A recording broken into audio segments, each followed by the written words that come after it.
मंत्रिपरिषद ने 36 एजेंडों पर निर्णय लिया है। 36 एजेंडा। सर्वप्रथम सबसे महत्वपूर्ण एजेंडा जिस पर निर्णय लिया गया वह है बिहार राज्य विद्यालय अध्यापक नियुक्ति स्थानांतरण अनुशासनिक कार्रवाई एवं सेवा शर्त संशोधन नियमावली 2025 की स्वीकृति दी गई है। इसके तहत राज्य के जो निवासी हैं और साथ ही साथ जिन्होंने राज्य में मैट्रिक या अथवा इंटरमीडिएट परीक्षा उत्तीर्ण की है उनको प्राथमिकता देने का निर्णय लिया है। और इससे जो राज्य में जो हमारे छात्र छात्राएं पढ़ रहे हैं और यहाँ के मूल निवासी है उनको शिक्षा विभाग की नौकरियों में TRE 4 जो शिक्षा विभाग की टीचरों की बहाली है इसमें प्राथमिकता होगी और नौकरियों में इसमें प्राथमिकता होगी।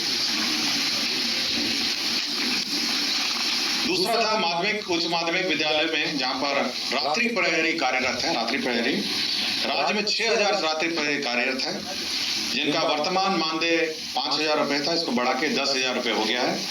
इसके तहत 72 करोड़ रुपए मात्र वृद्धि के पश्चात वार्षिक व्यवहार होगा। राज्य के मध्य विद्यालयों में कार्यरत शारीरिक शिक्षा एवं स्वास्थ्य अनुदेशक इनका मानदेय में बढ़ोतरी हुई है। ये पहले 8,000 रुपए था और 200 वार्षिक वेतन वृद्धि थी। अब इसको 16,000 रुपए कर दिया गया है और 400 वार्षिक वृद्धि हो गई है। 16,000 हो गया है और 400 रुपए वार्षिक वृद्धि होगी। आज के दिन में जो अंशकालिक जो शारीरिक शिक्षा एवं स्वास्थ्य अनुदेशक हैं वो करीब 2,350 लोग हैं। मध्याह्न भोजन में बड़ी संख्या में हमारे सेविक जो रसोइया है वो कार्यरत हैं। करीब 2,18,622 लोग कार्यरत हैं। इनके मानदेय में वृद्धि हुई है। पूर्व में 1,650 रुपए प्रतिमाह मिलता था, अब ये 3,300 रुपए ये मानदेय होगा। इसके तहत 252 करोड़ 50 लाख 84 हजार रुपए संभावित व्यय होंगे 7 महीना से 7 महीने। तो इनका वार्षिक जो वृद्धि है 1,650 को बढ़ के 3,300 वार्षिक वृद्धि हुई है। स्वास्थ्य विभाग में आशा कार्यकर्ताओं का भी मानदेय वृद्धि हुआ है। इसमें पहले पूर्व में पारितोषिक रूप में 1,000 रुपए प्रतिमाह दिया जाता था जिसको बढ़ा के 2,000 हो गया है और इसके अतिरिक्त वृद्धि पर कुल 3,000 प्रतिमाह पारितोषिक रूप में दिए जाने की अब स्वीकृति है। तो पहले 1,000 रुपये देता था मात्र, अब उसको में 2,000 रुपए की अतिरिक्त वृद्धि हुई है। कुल 3,000 रुपए अब इनको दे होगा। स्वास्थ्य विभाग में रेफरल अस्पताल और प्राथमिक स्वास्थ्य केंद्र में कार्यरत ममता कार्यकर्ताओं के मानदेय में भी वृद्धि हुई है। इनको प्रोत्साहन राशि पूर्व में 300 रुपए दी जाती थी, इसको बढ़ाकर 600 रुपए कर दिया गया। लोहिया स्वच्छता मिशन स्वच्छ भारत मिशन ग्रामीण ठोस एवं तरल अपशिष्ट प्रबंधन, ये हमारे ग्रामीण क्षेत्रों में जो सफाई कर्मी हैं उनके मानदेय में भी वृद्धि हुई है। अब उनका मानदेय वृद्धि होकर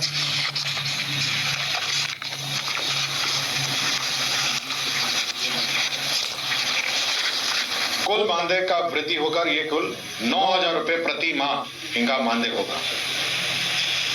ये पहले ये स्वच्छता पर्यवेक्षक से अनुरक्षक हो गए 9,000 और अंशकालीन स्वच्छता कर्मी हो जाएगा 5,000 रुपये। तो 2 कैटेगरी के लोग थे। अंशकालिक स्वच्छता कर्मी को होगा 5,000 और अंशकालिक स्वच्छता पर्यवेक्षक से अनुरक्षक को 9,000 रुपये।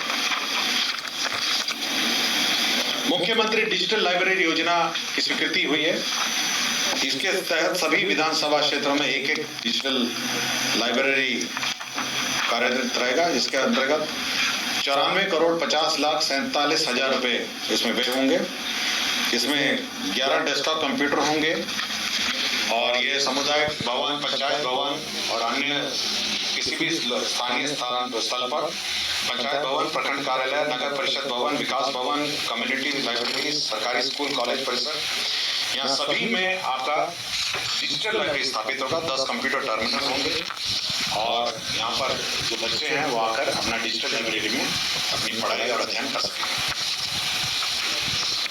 खाद्य एवं उपभोक्ता संरक्षण विभाग में जो पीडीएस दुकानें हैं उसमें छुट्टियां जो पूर्व में थी उसमें संशोधन किया गया है और छुट्टियों में जो लिस्ट है, नई लिस्ट जारी की गई है। इसके तहत अब वो क्लोज ऑन एवरी मंडे, हर सोमवार को बंद होगा। 26 जनवरी, 15 अगस्त, 2 अक्टूबर, होली, छठ पूजा, दुर्गा पूजा, नवमी, दशमी और ईद में यह अब पीडीएस दुकानें बंद रहेंगी। अंतर्राज्यीय मार्गों पर लोक निजी भागीदारी पीपीपी मोड में बस संचालन का ये निर्णय लिया गया है और इसमें सभी बस जो हमारे प्रवासी हमारे भाई बंधु हैं उनको इंटर स्टेट बस का संचालन करने का निर्णय लिया है। इसके तहत जो पीक साइड रूट्स हैं उसमें 150 प्रति सीट एवं ऑक्स पीक साइड में 300 प्रति सीट प्रोत्साहन राशि दी जाएगी। 5 वर्षों को ये दी जाएगी और 36 करोड़ 35 लाख रुपए इसमें व्यय होंगे। तो पीपीपी मोड में इंटरस्टेट बस के लिए यह योजना है। 150 रुपीज पीक साइड के लिए प्रोत्साहन है और 300 रुपए ऑफ पीक साइड के लिए प्रोत्साहन है। उद्योग विभाग ने बहुत सारे औद्योगिक क्षेत्र के लिए जो भूमि अधिग्रहण है उसका निर्णय लिया है। इसके अंदर औरंगाबाद जिला अंतर्गत कुटुंबा अंचल में 441 एकड़ का इसमें भूमि अधिग्रहण होगा, यह औद्योगिक क्षेत्र के लिए। कटिहार जिला में कुल 252 एकड़ भूमि अधिग्रहण होगा, 252 औद्योगिक क्षेत्र के लिए। नालंदा जिला में हरनौत एवं चंडी अंचलों में कुल मिलाकर 524 एकड़ का भूमि अधिग्रहण होगा औद्योगिक क्षेत्र के लिए। इसके अंतर्गत 2 अरब 64 करोड़ 65 लाख रुपए 42,000 रुपए व्यय होंगे। सुपौल जिला अंतर्गत सरायगढ़ बपटियाही के सरायगढ़ मौजा में 250 एकड़ एवं अंचल पिपरा के बिशनपुर मौजा में 248 एकड़ इसमें औद्योगिक क्षेत्र के लिए ये अधिग्रहण होगा। मुजफ्फरपुर जिला अंतर्गत अंचल पारू मौजा पारू में भी भूमि अधिग्रहण 700 एकड़ भूमि का भूमि अधिग्रहण होगा। ऊर्जा विभाग का एक प्रस्ताव था जिसमें पूर्व में पीर पैंती में भागलपुर में सौर ऊर्जा अधिस्थापन की बात कही गई थी। अब यहाँ पे 3/800 2400 मेगावाट का विद्युत परियोजना स्थापित करने के लिए लीज के सामान्य शर्तों पर ₹1 प्रति वर्ष के लीज पर 33 वर्षों के लिए विद्युत आपूर्ति करना में अवधि के आधार पर L1 रेट पर प्रति यूनिट 4.165 के दर से एवं फ्यूल दर 1.910 के दर से बिहार विद्युत विनियामक आयोग के अनुमोदन के अधीन विद्युत क्रय की स्वीकृति दी गई है। खान भूतत्व विभाग में जमुई जिला अंतर्गत मैग्नेटाइड लॉ आयस्क के मजोस एवं भंटा संयुक्त कंबाइंड ब्लॉक की ई नीलामी के लिए जो रिजर्व जमा है वो निर्धारित की गई है। यह अनुमानित आरक्षित मूल्य 4,325 करोड़ निर्धारित किया गया है।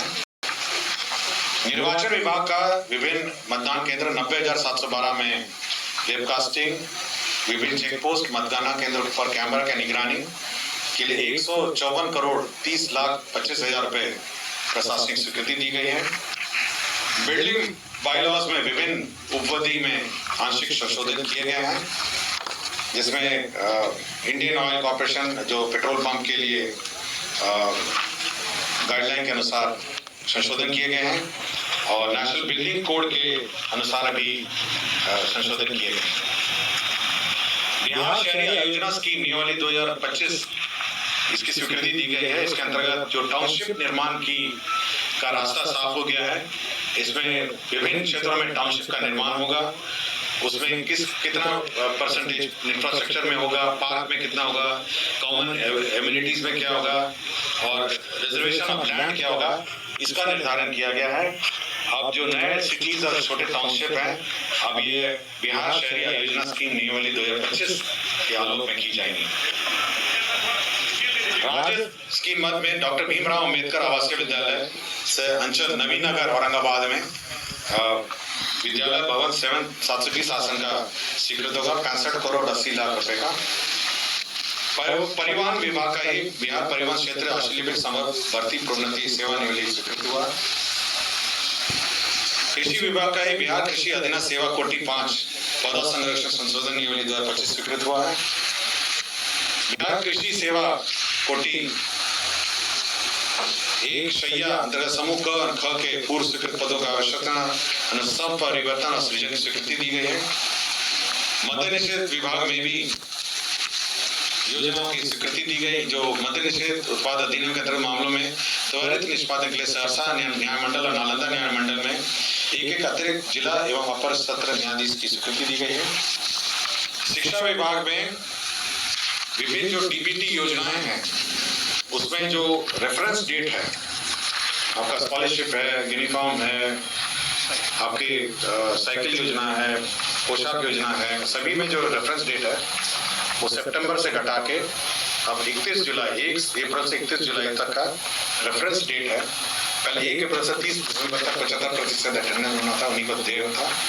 अब 1 अप्रैल से 31 जुलाई तक का जो डेट है उसमें 75% अगर अटेंडेंस होगा तो देय होगा।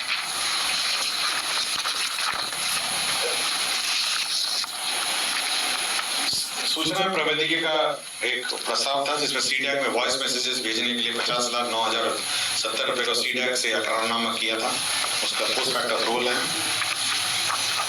गोपालगंज जिला अंतर्गत जमीन का स्थानांतरण है। बियाड़ा को 32 एकड़ 66 एकड़ 32.66 एकड़ भूमि औद्योगिक क्षेत्र के निर्माण के लिए बियाड़ा को स्थानांतरित किया गया। भागलपुर जिला अंतर्गत अंचल गोराडी में इंडस्ट्रियल कॉरिडोर निर्माण हेतु औद्योगिक विभाग को 46.66 एकड़ स्थानांतरित किया गया। डीबीटी की मैंने आपको जानकारी दी गई, सभी डीबीटी के मामले में जो रेफरेंस डेट है उसको चेंज किया गया है। अब वो 1 अप्रैल से 30 सितंबर के स्थान पर 1 अप्रैल से 31 जुलाई का स्थान तक जो 75% अटेंडेंस थे उनको दिया होगा। मुंगेर यूनिवर्सिटी में 167 पदों का सृजन किया गया है। और अंतिम एजेंडा विजय कुमार जो हैं, ये तत्कालीन कार्यपालक पदाधिकारी नगर परिषद बरबीघा शेखपुरा हैं। इनका पूर्वलोकन अर्जी को अस्वीकृत करते हुए सेवा से बर्खास्तगी संबंधी आदेश को